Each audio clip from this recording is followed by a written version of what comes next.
நம்ம தங்கச்சி வாழ்க்கை அழிந்தாலும் பரவாயில்ல, சாதியை காப்பாற்றணும்னு நினைக்கிற அந்த மனநிலை இருக்கு பாருங்க, அது ஒரு மனநோய். தீண்டாமை என்பதே சாதியின் விளைவு. ஆணவ கொலை சாதியின் அடுத்த கட்டம். சாதி மாறி காதலிச்சா வெட்டுவாங்கன்னு தெரியுது இல்ல, அப்புறம் ஏன் காதலிக்கிறீங்கன்னு சிலர் கொலையை நியாயப்படுத்திலாம் கமெண்ட்ஸ்ல நிறைய வருது. கொலை செய்கிறவனுக்கு தூக்கு தண்டனை இருக்குல்ல, இன்னைக்கு வரைக்கும் இந்தியாவில் இருக்குல்ல. கொலைகள் நின்றுச்சா? அந்த நடவடிக்கை எடுத்தா எதிர் சாதியினுடைய வாக்கு நம்ம கிடைக்காம போயிருமோ அப்படிங்கிற சமரசம் செய்ய வேண்டிய கட்டாயம் அவங்களுக்கு ஏற்படுது. நீங்க தேர்தல் என்று எந்த கட்சி உள்ளே வந்து விட்டதோ அந்த கட்சி சமரசத்தை தவிர்க்க முடியாது, எந்த கட்சியா இருந்தாலும். மாபெரும் மனிதர்கள் சொல்லி இருக்கிற அறிவுரைகள் எல்லாம் நிறைவேற்றப்படவில்லை என்றால் அவர்கள் தோற்று போய்விட்டார்கள் என்று சொல்லுவது நமக்கு பங்கு இல்லை என்று விலகிக் கொள்வது. Chennai Silk Saree Sale. Latest collections at unbelievable prices. Up to 50% offer or branded gifts. Srinagar, Velachery, Cropate and Thiruvallur. விகடனின் சிறப்பு நேர்காணலுக்கு வரவேற்கிறோம். நம்ம இன்னைக்கு திராவிட இயக்க தமிழர் பேரவையினுடைய தலைவரும் சமூக நீதி கண்காணிப்பு குழுவினுடைய தலைவருமான திரு சுப வீரபாண்டியன் ஐயா அவரோட உரையாட இருக்கிறோம். ஐயா வணக்கம். வணக்கம். பல்வேறு கேள்விகள் இருக்கு. சமீபத்தில் நடந்த கவிஞனுடைய ஆணவ கொலை தொடர்பாக நம்ம படித்த ஒரு பட்டதாரி இளைஞரை இன்னொரு பட்டதாரி இளைஞர் ஆணவ படுகொலை செஞ்சிருக்காரு. நம்ம சமூகம் எந்த இடத்துக்கு வந்திருக்கு, இதை நம்ம எப்படி புரிஞ்சுக்கிறது? படிப்பு தோல்வி அடைந்திருக்கிறது ஒரு கவலையா இருக்கு. ஏன்னா படிப்பு, அறிவியல், தொழில்நுட்ப வளர்ச்சி எதுவுமே வெற்றி பெறல. எல்லாவற்றையும் வீழ்த்தி விட்டு அல்லது விழுங்கி விட்டு சாதி தான் இருக்கிறது என்பது மிகப்பெரிய வேதனையாக இருக்கு. படிக்கல, அப்படியே வளர்ந்துட்டாங்க. ஒரு கோபத்தில் ஒரு 60 வயசுக்காரர் வெட்டிட்டாருன்னா வேற. நீங்க சொன்ன மாதிரி ஒரு படித்த இளைஞர், ஒரு தடகள வீரர், இப்படி தடம் மாறி அறிவாழை கையில் எடுத்துக்கிட்டு, அதுவும் யாருடைய வாழ்க்கையும் மிஞ்ச போறது இல்லைன்னு தெரிந்து, அந்த பையன் ஐடியில் வேலை செய்கிறார், இந்த பொண்ணு சித்த மருத்துவராக இருக்குது, உங்களுக்கு விருப்பம் இல்லைன்னா விலகி இருந்துருக்கலாம், அவங்க திருமணம் பண்ணிட்டு அவங்க நல்லா இருந்திருப்பாங்க. இப்போ அவங்க 2 பேர் வாழ்க்கை மட்டுமல்ல, இந்த பையன் வாழ்க்கையும் போச்சு, இந்த குடும்பம் அந்த குடும்பம் எல்லாம் போச்சு. அத்தனை குடும்பத்தையும் அத்தனை மனிதர்களையும் அழித்து விட்டு சாதியை வாழ வைப்பது என்பதை விட கொடூரமான ஒன்று இருக்க முடியாது. இதை ஆணவ கொலைக்கு ஒரு தனி சட்டம் கொண்டு வரணும். எனக்கு எல்லாவற்றையும் தாண்டி எல்லாம் இருக்கு, சட்டமெல்லாம் இருக்கு. கொலை செய்யலாம்னு எங்கேயாவது சட்டம் அனுமதிக்குதா என்ன? இந்த தீண்டாமை என்பதே சாதியின் விளைவு. ஆணவ கொலை சாதியின் அடுத்த கட்டம். எனவே சாதிக்கு எதிராக நாம் திரும்ப வேண்டும். அனிகிலேஷன் ஆஃப் காஸ்ட் என்று அண்ணல் அம்பேத்கர் சொன்னது போல, ஐயா பெரியார் ஒரு முறை சொன்னார், தீண்டாமை குற்றம் என்பதை விட சாதியே குற்றம். அன்டச்சபிலிட்டி இஸ் an offense அல்ல, casteism itself is an offense என்பதை மக்களிடம் பரப்புகிற முயற்சியில் நாம் ஈடுபட வேண்டும். அது அத்தனை எளிதன்று எனக்கு தெரியும். இதை அரசு செய்யலை, அரசுக்கு அதில் பெரும் பொறுப்பு இருக்கு, அதையும் நான் மறுக்கலை. ஆனால் இது அரசு மட்டுமே செய்யக்கூடிய காரியம் அல்ல. ஒரு சமூகத்தின் மனநிலையில் மாற்றம் வராமல் அது எப்போ வரும்? கடினம்தான். எல்லோரும் சேர்ந்து வேலை செய்யணும். இந்த தளத்தில் நாம் கட்சி அரசியலை எல்லாம் ஒதுக்கி வைத்து விட்டு, ஆளுங்கட்சி எதிர்கட்சி என்பதையெல்லாம் மறந்து, எந்த மதம் என்பதை மறந்து, குறைந்தபட்சம் மனிதநேயம் உடையவர்கள் அத்தனை பேரும் சேரணும். ஜனநாயகம் இல்லை என்றாலும் இன்னமும் என்ன வேதனையாக இருக்கிறதுன்னா, இதான் சாதி மாறி காதலிச்சா வெட்டுவாங்கன்னு தெரியுது இல்ல, அப்புறம் ஏன் காதலிக்கிறீங்கன்னு சிலர் கொலையை நியாயப்படுத்திலாம் கமெண்ட்ஸ்ல நிறைய வருது. அது இளைஞர்களே பலர் அதுல இருக்கக்கூடும். எனவே இந்த மனநிலையை மாற்றுவதற்கு எல்லோரும் முயற்சி செய்ய வேண்டும். எனக்கு அந்த இடத்துல போய் ஒரு ஆர்ப்பாட்டம் பண்ணலாம், மறியல் பண்ணலாம், எல்லாம் அடையாள போராட்டம் தான். அத்தனை பேரும் ஒருங்கிணைந்து சாதிக்கு எதிரான குரலை உயர்த்தி பிடிக்கணும். சாதி என்பதே அடையாளம் இல்லை, அவமானம். யார் ஒருவருக்கும் சாதி கூடாது, அது சாதியின் பெயராலும் கூடாது. இது குடிப்பெருமைன்னு கொண்டு வந்து மறுபடியும் சாதியில போய் நிற்கும். இந்த குடி சாதி இதையெல்லாம் தாண்டி அதற்கு எதிரான ஒரு பரப்புரையை வேகமாக எடுக்க வேண்டிய தருணம் இது என்று மட்டும்தான் எனக்கு படுகிறது. ஒரு ஆர்ப்பாட்டம் நடத்திட்டதுனால எல்லாம் அது மாறாது. ஒரு சட்டத்தை தண்டிச்சாலும் என்னன்னா, தண்டனை இருக்காதுன்னு நினைச்சா அப்படி கொலை பண்றாங்க. அவனுக்கே தெரியுது நம்ம வாழ்க்கை அழிஞ்சாலும் பரவாயில்ல, நம்ம தங்கச்சி வாழ்க்கை அழிஞ்சாலும் பரவாயில்ல, சாதியை காப்பாற்றணும்னு நினைக்கிற அந்த மனநிலை இருக்கு பாருங்க, அது ஒரு மனநோய். அது இல்ல இன்னும் கொஞ்சம் கடுமையாக சட்டங்கள் கொண்டு வந்தா அட்லீஸ்ட் அதனுடைய எண்ணிக்கையாவது குறையும் அப்படிங்கிற குரல்களை எனக்கு அதுல ஒன்றும் அது கூடாதுலாம் நான் சொல்லலை. அதாவது நான் பேசும்போதே சொல்லியிருக்கிறேன், மற்ற வழக்குகளை எல்லாம் கூட ஒத்தி வைத்து விட்டு இதை உடனடியாக விசாரித்து கடுமையாக தண்டனை வழங்கணும். எந்த சட்டத்தின் கீழ்ங்கிறதுலாம் வேறு, கடுமையான தண்டனையை உடனே வழங்கினால் அப்போது கூட நான் என்ன சொன்னேன்னா, அதற்கு பிறகு இப்படி ஆணவ கொலையே இருக்காதுலாம் சொல்ல முடியாது, கொஞ்சம் குறையலாம். அதையாவது நாம் செய்ய வேண்டும். அரசாங்கத்தினுடைய பங்கு அப்படின்னு நம்ம பேசும்போது ஏற்கனவே இருக்கிற வன்கொடுமை தடுப்பு சட்டங்கள் போதும்னு முதல்வர் சொல்றாரு. ஆனால் நம்ம ரியாலிட்டியில அது முழுமையாக பின்பற்றப்படவில்லை அப்படிங்கிற குற்றச்சாட்டு இருக்கு. அப்படி இருக்கும்போது ஒரு தனிச்சட்டம் அப்படிங்கிறது தேவைதானே? அரசாங்கத்தினுடைய பங்கு இதுல இல்லை அப்படின்னு நம்ம ஒன்று தனிச்சட்டம் வந்து விட்டால் சரியாகி விடும் எல்லாம்னு நான் கருதலை. ஏன்னா இப்ப வன்கொடுமை தடுப்பு சட்டத்துல கடுமையாகத்தான் சட்டங்கள் இருக்கின்றன. ஆனா அந்த வன்கொடுமை தடுப்பு சட்டத்தின் கீழ் பதிவான வழக்குகள் எத்தனை, நடந்தவை எத்தனைன்னு பார்த்தீங்கன்னா அந்த புள்ளி உரம் ரொம்ப வேதனை தருது. ஏதோ ஒரு காரணத்தை வச்சுட்டு தப்பித்துக் கொள்கிறார்கள் என்பதாகத்தான் இருக்கிறது. அதெல்லாம் கூடுதல் கடுமையை அரசும் நீதிமன்றமும் காட்டணும். இந்த விசாரணையே 3 ஆண்டுகள்லாம் நடந்தா அது பழங்கஞ்சி ஆர்ன கஞ்சி தான். நீங்க இந்த ஆகஸ்ட் மாதத்துக்குள் ஒரு தீர்ப்பு வருது, அவனுக்கு ஒரு கடுமையான தண்டனைன்னா ஒரு சின்ன அளவிலாயாவது ஒரு அச்சம் வரும். அதை தனி இருக்கிற சட்டத்தை சரியா பயன்படுத்தினாலே தண்டனை வரும். எனவே தனிச்சட்டம் இல்லாததுதான் ஒரு குறை என்று கருத வேண்டியதில்லை. தனிச்சட்டம் இருந்தாலும் இல்லையானாலும் இதனை கடுமையாக நாம் எதிர்கொண்டாக வேண்டும், இல்லையான பயன். நம்ம அந்த தனிச்சட்டம் அப்படிங்கிறத தாண்டி இருக்கிற வன்கொடுமை தடுப்பு சட்டங்களே அமல்படுத்துறதுல என்ன சிக்கல் இருக்கு? ஏன்னா இப்ப திமுக அரசாங்கம் ஆட்சியில இருக்காங்க, அவங்க சமூக நீதி அப்படிங்கிற அந்த செயல்பாடுகளை எல்லாம் செய்யறாங்க. இப்ப நீங்களும் சமூக நீதி கண்காணிப்பு குழுவுல இருக்கீங்க. அந்த இடஒதுக்கீடு அதையெல்லாம் சரியான வாய்ப்பு போய் சேரணும்னு ஒரு முயற்சி எடுக்கிறீங்க. அது மூலமாக பலனடைந்து மாணவர்கள் மேல படிச்சு வராங்க.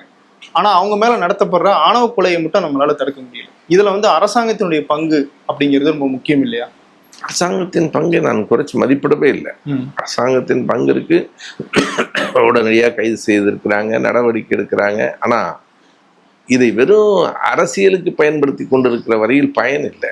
இது அரசாங்க ஆளுங்கட்சி சரியில்லைன்னு இப்ப சொல்லி மறுபடியும் இந்த கட்சி ஆளுங்கட்சியா வந்தாலும் இதே தானே, எந்த ஆட்சியில் நடக்கல?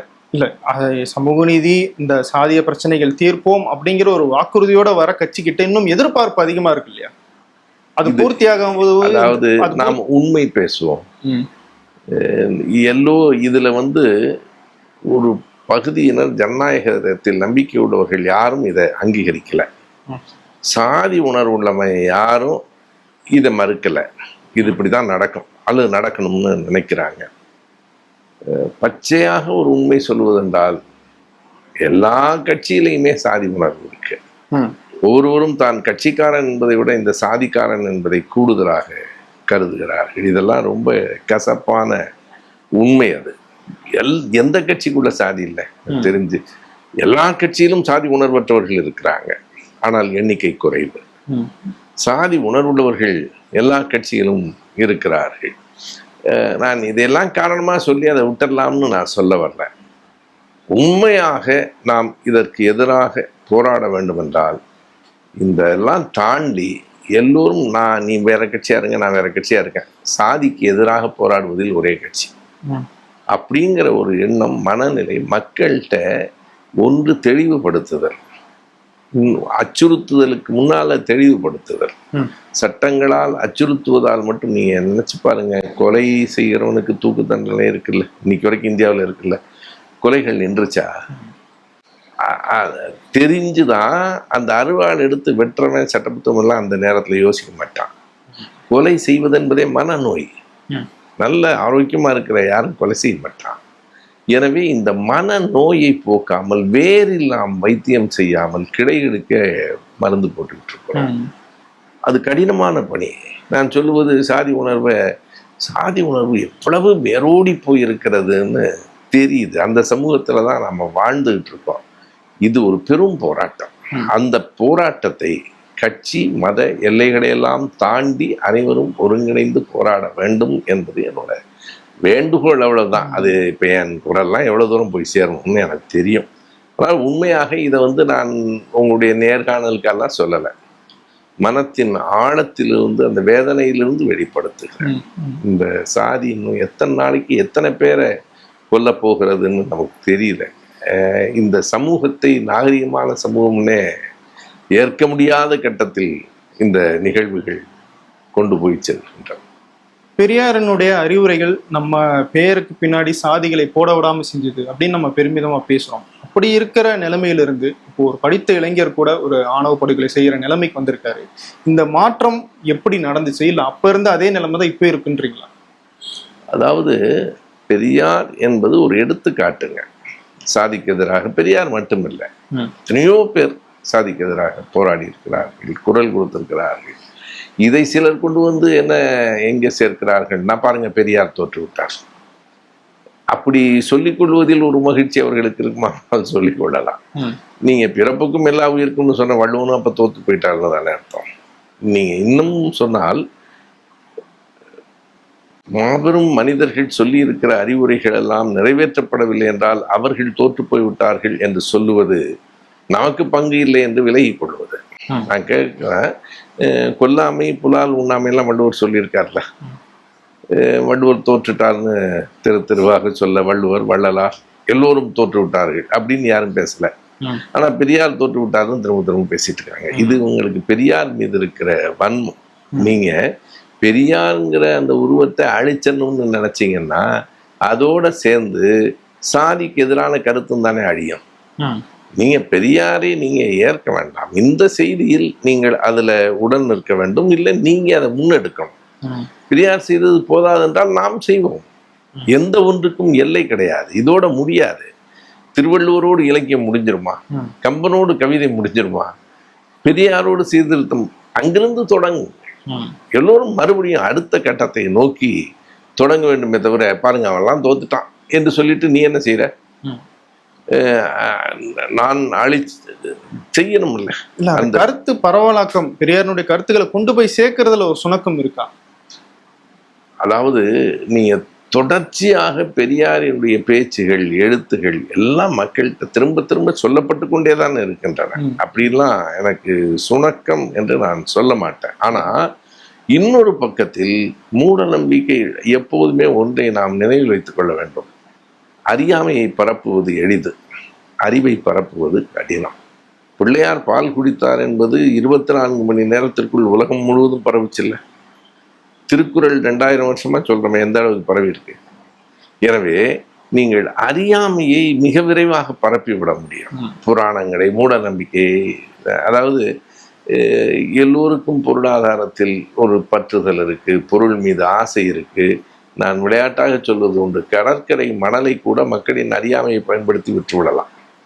நீ பொய் கூட சொல்ல வேண்டாம், இது கடற்கரை மண்ணு தான், இதை நீங்க வீட்டில் கொண்டு போய் வச்சிங்கன்னா லக்ஷ்மி வந்துடும் அப்படின்னு சொல்லுங்க. லட்சுமி வருதோ சரஸ்வதி வருதோ மண்ணை காசு கொடுத்து வாங்கிட்டு போயிடுவோம். அச்சமும் அறியாமையும் பரவி கிடக்கிற, அதுவும் வறுமை அதிகமாக இருக்கிற ஒரு சமூகத்தில், ஏற்றத்தாழ்வுகள் அதிகமாக இருக்கிற சமூகத்தில் மூட நம்பிக்கைகள் வேகமாய் பரவும். நீ இதெல்லாம் பண்ணீங்கன்னா உங்களுக்கு புண்ணியம் வரும். எண்ணி பாருங்க, நம்ம பெரியார் கருத்துக்களை எல்லாம் பரப்பிக்கிட்டு இருக்கோம், எங்க கூட்டம் அதிகமா இருக்கு. அதாவது ஒரு சாமியார் ஜோசின்னு சொன்னார்னா அங்கே கூட்டம் கூடுதலாகத்தானே வருகிறது. என்ன யோசிக்கல, அவ்வளவு எல்லோருக்கும் ஜோதிடம் சொல்ற சாமியார் ஏன்டா இந்த மரத்திலே உட்கார்ந்துட்டு இருக்கிறான், அப்புறம் அவங்க வீடெல்லாம் கட்டிடுறான்னு வைங்க. இந்த மக்களின் அறியாமையை வைத்துத்தானே. ஆகையினால அறிவு மெதுவாய்த்தான் பரவும். அது வலதுசாரிகளினுடைய வளர்ச்சியினாலும் அப்படி நடக்குதுன்னு நினைக்கிறீங்களா? வலதுசாரிகளின் வளர்ச்சி எப்போதும் எந்த அடிப்படையில் இருக்கு, எதை நோக்கி இருக்கு? நீங்க சொல்ற கருத்துக்கள் மக்கள்கிட்ட அதிகமா போய் சேருதுன்றது இல்லைங்க. மக்கள்கிட்ட இருக்கிற நம்பிக்கைகளை, மக்களிடம் இருக்கிற அச்சத்தை பயன்படுத்தி அவனுடைய வேலை எளியது. நீங்க இந்த புத்தகத்தை எல்லாம் உட்காந்து படிங்க, இதுல இருந்து தத்துவ நூல்களை படியுங்கன்னு சொல்றது கடினம். நீங்க ராமாயண கதை கேளுங்கன்னா எளிதா இருக்கு, விநாயகர் சதுர்த்தி கொண்டாடுறதுன்னா எளிதா இருக்கு. எல்லா இடத்துலையும் வீதிக்கு ஒரு கொட்டகை போட்டு என்ன நினைக்கிறார்கள் மக்கள்னா, கோயிலுக்கு போயிட்டு வந்தா இதை கொண்டாடினா ராமாயணம் பகவத்கீதை படித்தா புண்ணியம் வரும்னு நினைக்கிறான். பெரியார் புஸ்தகம் அண்ணா புஸ்தகம் படித்தா புண்ணியம் வரும்னு நம்ம சொல்ல முடியுமா? கார்ல் மார்க்ஸ் புஸ்தகம் படித்தா புண்ணியம் வரும், அறிவு வரும்னு சொல்கிறோம். அதே ரொம்ப பேர் அது வந்தா என்ன வராட்டி முடிவாக இருக்கிறான். எனவே புண்ணியம் வரும், நீ சொர்க்கத்துக்கு போயிடலாம், இந்த மாதிரி ஆசை காட்டுவது அறிவுக்கு ஏற்றதன்று. அறிவு மெதுவாய்த்தான் பரவும், அறிவு போராடும், ஆனாலும் அறிவு ஒரு கட்டத்தில் வெல்லும் என்று நம்புகிறோம். சாதியை எதிர்த்து திமுக உட்பட பெரிய கட்சிகள் ஒரு ஃபைட்டை மேற்கொள்றதுக்கு சில சமரசங்கள் செய்ய வேண்டியது இருக்கா? அவங்க வாக்கு வந்து கருத்துல கொண்டு சமரசம் செய்யறாங்களா? ஏன்னா நீதிபதி சந்துரு அவர் கொடுத்த அறிக்கையை கூட பள்ளிகள்ல இம்ப்ளிமெண்ட் பண்ணல. சாதி ரிலேட்டடாக என்னென்ன விஷயங்கள் எல்லாம் கட்டுப்படுத்தணும்னு சொல்லி அறிக்கை கொடுத்தாரு. அதை வெளியிடவும் இல்லை, அமல்படுத்தவும் இல்லை. ஸோ அந்த மாதிரியான அமல்படுத்தல்களும் சில இந்த சாதிக்கு எதிரான நடவடிக்கைன்னு ஒரு முக்கியமான அம்சமாக தானே இருக்கும். அப்போ அந்த நடவடிக்கை எடுத்தா எதிர் சாதியினுடைய வாக்கு நம்ம கிடைக்காம போயிருமோ அப்படிங்கிற சமரசம் செய்ய வேண்டிய கட்டாயம் அவங்களுக்கு ஏற்படுது. நீங்க தேர்தல் என்று எந்த கட்சி உள்ளே வந்து விட்டதோ அந்த கட்சி சமரசத்தை தவிர்க்க முடியாது. எந்த கட்சியா இருந்தாலும், எந்த கட்சி சமரசம் பண்ணல, இது ஏதோ திமுகவுக்கு எதிராக இவர்கள் திரும்ப திரும்ப எந்த கட்சி சமரசம் பண்ணல, எந்த கட்சி சமரசம் செய்யாமல் இருக்க முடியும்? நான் என்ன கேட்கிறேன்னா, சந்திர சார் சொன்ன அந்த அறிவுரை மட்டும் அல்ல, எல்லாவற்றுக்கும் சாதிய மக்கள்கிட்ட எதிர்ப்பு இருக்கு. மக்கள்கிட்ட சாதி உணர்ச்சியை தூண்டுவது எளிதாக இருக்குன்னா ரொம்ப எளிமையாக ஒன்றை எடுத்து சொல்றேன். இப்போ அண்மையில் சமூக நீதி விடுதின்னு பெயர் வச்ச உடனே என்னை போன்றவர்கள் எல்லாம் பெருமகிழ்ச்சி அடைஞ்சோம். எங்க ஜாதி பேரை எப்படி எடுக்கலாம்னு ஒரு ஆர்ப்பாட்டம் நடக்குது. சமூக நீதி வேணும்னு சொல்றத மக்கள் ஏற்பாங்களா, நம்ம ஜாதி பேர் வேணும்னு சொல்றது? இயற்கையாக என்ன இருக்கு? நான் ரொம்ப உங்கள்கிட்ட வந்து நான் பேட்டிக்கெல்லாம் பதில் சொல்லலை, ரொம்ப மன வேதனையோடு உண்மையை சொல்றேன். நம்ம சாதி பேரை எடுத்துட்டாங்க அப்படின்னு சொன்னீங்கன்னா அது நெருப்பா பரவும். சமூக நீதின்னு பேர் வச்சுட்டாங்க, அது மக்களுக்கு அது போய் சேராது. இந்த சமூகம் ஒரு சாதிய சமூகம். திரும்ப திரும்ப சொல்றேன், நீங்க வெறும் ஒரு அவசர சட்டம் போட்டு மாத்திடலாங்கிற மாதிரிலாம் நான் கருதலை. சாதிக்கு எதிரான போரை இன்னும் வேகமாய் நடத்த வேண்டும். வெற்றியெல்லாம் உடனே கிடைச்சிடாதுங்கிறத புரிந்து கொண்டு அதற்கு நாம் பலியாகுவதற்கும் தயாராகி சாதிக்கு எதிரான போரை முன்னெடுக்க வேண்டும். எனக்கு அந்த நிகழ்ச்சி ரொம்ப வேதனையா இருந்தது. சமூக நீதி விடுதி என்கிற பெயர் எதிர்க்கப்படுது. நம்ம சாதி பேரை எடுத்துட்டான்றான். ஒன்று அங்கே ஊரில் இருக்கவங்களாம் நம்ம ஜாதி பேரை எடுத்துட்டான்ட்டு ஒரு திரண்டு வருகிறார்கள். எனவே இதுதான் இன்றைய சமூகத்தின் நிலை. இதில் போராட வேண்டும் என்பது வெறும் கட்சிக்காரங்களுக்கு மட்டுமல்ல, ஊடகங்களுக்கும். எல்லா ஊடகங்களுக்கும் அதில் கடமை இருக்கு, எல்லா மக்களுக்கும் கடமை இருக்கு, எல்லா அமைப்புகளுக்கும் கடமை இருக்கு. உண்மையாக அன்பை பரப்ப வேண்டும் என்று நினைத்தால் அப்படி நினைக்கிற மதங்களுக்கும் கடமை இருக்கு. நீங்க திராவிட இயக்க தலைவர் அப்படிங்கிறதுனால நான் இதை கேட்குறேன். இப்படி நம்ம இந்த தேர்தல் சமரசங்கள், இந்த மாதிரி மக்களினுடைய எதிர்வினைகள் இதெல்லாம் கருத்துல கொண்டுதான் ஒரு அரசியல் செய்யணும்னு கட்சிகள் நினைக்கிறாங்க, குறிப்பா நான் திமுக நினைக்கிறாங்க அப்படின்னு எடுத்துட்டோம்னா, அதுவே வந்து இந்த வலதுசாரிகளை நம்ம கொஞ்சம் கொஞ்சமா அனுமதிக்கிற மாதிரி ஆயிராதா? இப்போ அமைச்சர் சேகர் பாபு வந்து பழனியில ஒரு முருகன் மாநாடுன்னு ஒன்று நடத்துறாரு. ஸோ அது பிற்காலத்துல இது வந்து மக்களை பாஜகவினுடைய ஆர்எஸ்எஸ்னுடைய அந்த சித்தாந்தத்தை நோக்கி இழுக்கிறதுக்கு ஈஸியா அமைஞ்சிடாது. நீங்க ஒரு சமரசம் என்றால் ஒரு அறநிலையத்துறையில நம்ம அரசுக்குள்ள இருக்கு, அதுக்கு ஒரு அமைச்சர் இருக்கார், அவர் அந்த அறநிலையத்துறை பணிகளை பார்த்தானா ஆகணும். ஆனா அதற்குள் என்ன செய்யலாம்? அதுல இருந்து ஒரு கல்லூரிகளை, கல்வி நிலையங்களை உருவாக்கலாம். அதுதான் நம்ம செய்யக்கூடியது. அதற்கு எதிர்ப்பு வருதா இல்லையா? அதை வலதுசாரிகள் எதிர்க்கலை. என்னன்னே தெரியாம எடப்பாடி எதிர்க்கிறார். எனக்கு எப்போதும் எடப்பாடி மேல கோபம் வர்றதில்லை. காரணம், அவர் இதெல்லாம் புரிஞ்சு பேசுறதே இல்லை. ஏதோ எழுதி கொடுத்துட்றான் ஒன்றை, அது எப்படி கல்வி கூடங்களுக்கு பயன்படுத்தலாம்னு திராவிட கொள்கைக்கு நேர் எதிராக பேசுகிறார். நீங்கள் திராவிட இயக்கம்னு இல்லை, பொது உடைமை கட்சியின் கொள்கை என்ன, சிறுத்தைகள் கொள்கை என்ன, எல்லாம் ஏறத்தாழ நாம் ஒரே இடத்துல தான் நிற்கிறோம். சரி, இந்த தேர்தலுக்கு போகிறதுனால தானே சமரசம் பண்ணிக்கிறோம், தேர்தலே வேண்டாம் என்று எல்லோரும் விலகி வந்து விட்டால் அது யாருக்கு நன்மை தரும்? நீங்கள் ஆட்சி அதிகாரம் இல்லாமல் எதையும் செஞ்சிடவும் முடியாது. அவன் எவ்வளவு தெளிவாக இருக்கிறான், ஆர்எஸ்எஸ் தேர்தலுக்குள்ளே வர்றதில்லை. ஆனால் அந்த கருத்து உருவாக்கத்தில் அவனும் தேர்தல் சமரசம் பண்ணிட்டு பிஜேபியும், அது இயற்கையாக பெரியார் இயக்கங்கள் பெரியார் தேர்தலுக்குள்ளே வரல. ஆனால் அண்ணா தேர்தல் அரசியலுக்குள் வந்ததால் தான் பல செயல்களை செய்ய முடிந்தது. சுயமரியாதை இயக்கத்தை, திருமணத்தை நடைமுறைப்படுத்துறது, இருமொழி கொள்கை எல்லாம் அண்ணா ஆட்சிக்கு வந்ததால் தான் செய்ய முடிந்தது. பெரியாரையே நீங்கள் கவனித்தால் ஒன்று புரியும். அவர் தேர்தலில் போட்டியிட்டதில்லை, அவர் கட்சி போட்டியிட்டதில்லையே தவிர எல்லா தேர்தலிலும் ஏதேனும் ஒரு கட்சி அவர் ஆதரித்திருக்கிறார். இப்போ நான் தேர்தலில் நிற்கிறதே இல்லை, ஆனால் ஒவ்வொரு தேர்தலையும் திமுகவுக்கு ஆதரவாக பேசுகிறோம் என்றால் அது தேர்தல் அரசியலில் பங்கெடுப்பது தானே. நான் இன்னமும் வெளிப்படையாக சொல்கிறேன், திமுக மேடையில் போய் நான் உட்காந்து கடவுள் இல்லைன்னு பேசிட்டு இருக்க வேண்டியதில்லை. தேர்தல் ஓட்டு கேட்கும்போது எங்கள் மேடைகளில் நாங்கள் அதை பேசுகிறோம். எனவே தேர்தல் என்று தேர்தலை புறக்கணிக்க முடியாது, புறக்கணிக்கவும் கூடாது. அதாவது புதிதாக பொது உடைமை சிந்தனைகளை ஏற்றுக்கொள்கிறவர்களின் இளம்பருவ கோளாறு என்று லெனினே ஒரு புத்தகம் எழுதுகிறார்.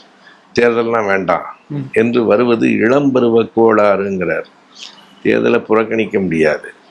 அதே நேரத்தில் தேர்தல் மட்டுமே என்று கருத்தியலை பரப்பாமல் இருக்க முடியாது. கருத்தியலை பரப்புகிற குழு கொஞ்சம் சின்னதாக தான் இருக்கும், ஆனால் அது உறுதியாக இருக்க வேண்டும். தேர்தல் கட்சிகள் விரிந்து பறந்து மக்களிடம் செல்லும். கொஞ்சம் சமரசம் இருந்தாலும் இன்றைக்கு திமுக ஆட்சியில் இருப்பதால் தான் பல நன்மைகளையும் செய்திருக்கிறது, செய்ய முடிகிறது என்று நான் நம்புகிறேன். ஆனா எதிர்த்தரப்புல அந்த சமரசம் இருக்குன்னு நினைக்கிறீங்களா? ஆர்எஸ்எஸும் பிஜேபியும் இணைஞ்சு செயல்படுறாங்க. அப்படி இருக்கும்போது முழுமையாக நீங்க வந்து பிஜேபிட்ட சமரசம் இல்லைன்னு நினைக்கிறீங்க? பிஜேபிட்ட சமரசம் இல்லைன்னா எதற்காக வாஜ்பாய் அரசை காப்பாற்றுவதற்கு திமுகவின் ஆதரவை ஏற்றுக்கிட்டாங்க? எதுக்காக சட்டமன்ற தேர்தலில் 2001 திமுகவோடு இருந்தாங்க? திமுக அவர்களோடு போனது சமரசம் என்றால் அவர்கள் திமுகவோடு வந்தது சமரசம் இல்லையா? அதுல பிஜேபிக்கு ஒரு நன்மை.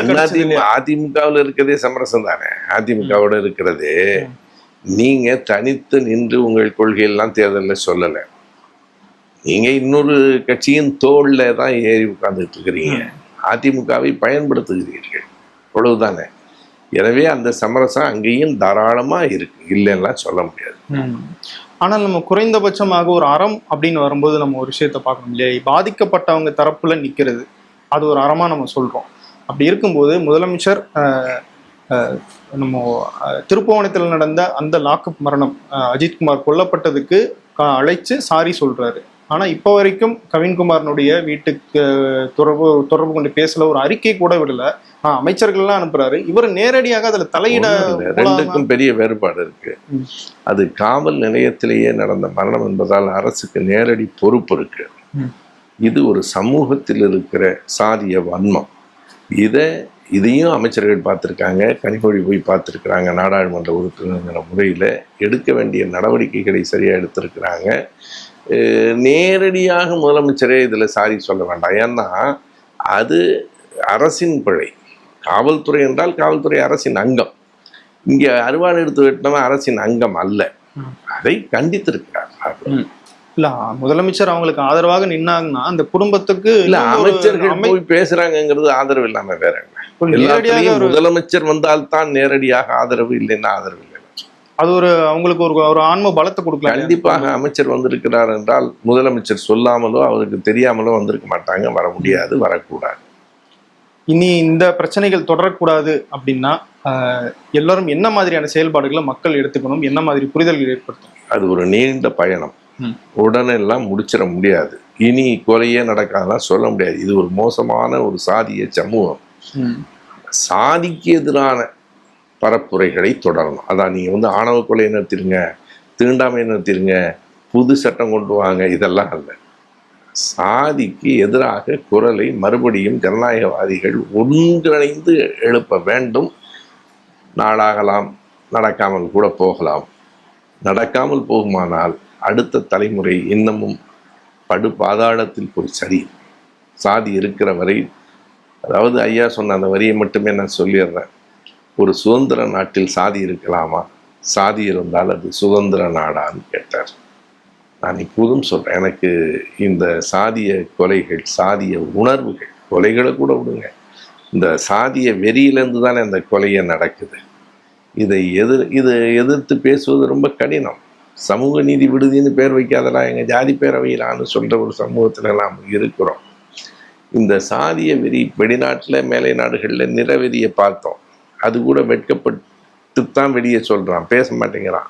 இங்கே அந்த வெட்க உணர்வு இல்லை, பெருமை உணர்வு இருக்குது. ரெண்டுக்கும் ஒருத்தரை பார்த்து பயந்து அங்கே பார்க்காதீங்க, இங்கே கொஞ்சம் அந்த பிளாக் கைஸ் எல்லாம் அதிகம் அப்படின்னு பயந்து தான் சொல்கிறான்.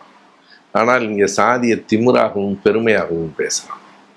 இந்த மனநிலையை மாற்ற வேண்டும். அது நீண்ட போராட்டம். நான் முதல்லயே சொன்ன மாதிரி வெறும் அரசியல் கட்சிகள், அமைப்புகள் மட்டுமல்ல, பொதுமக்கள், ஊடகங்கள் எல்லோரும் சேர்ந்து முன்னெடுக்க வேண்டிய பணி இது என்று நான். உங்களுடைய நேரத்துக்கு ரொம்ப நன்றி சார். வணக்கம். Chennai Silk Saree Sale. Latest collections at unbelievable prices. Up to 50% offer or branded gifts. Srinagar, Velachery, Cropate and Thiruvallur.